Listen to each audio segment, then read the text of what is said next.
Hello everyone, আসসালামু আলাইকুম। Welcome to my new blog. আজকের ব্লগে কিছু সময়ের জন্য হয়ে গেলাম বাইক মেকানিক্স।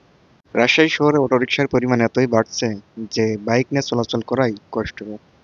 অটোরিকশা চালকরা কোনো নিয়ম মানে না। কয়েকদিন আগে এক অটোরিকশার ধাক্কায় বাইকের লুকিং গ্লাস ভেঙে যায়। তো লুকিং গ্লাসটি পরিবর্তন করব করে করাই হচ্ছিল না। আজকে দোকান থেকে কিনে নিজেই লাগানো শুরু করলাম। অটোরিকশার এক ধাক্কায় আমার ৩০০ টাকা ক্ষতি হয়ে গেল।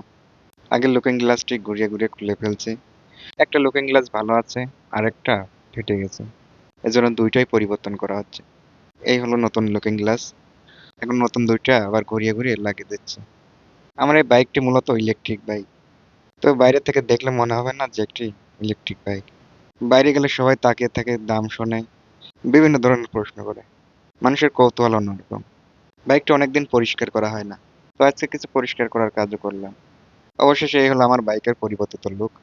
দারুণ একটি পকি বাইক।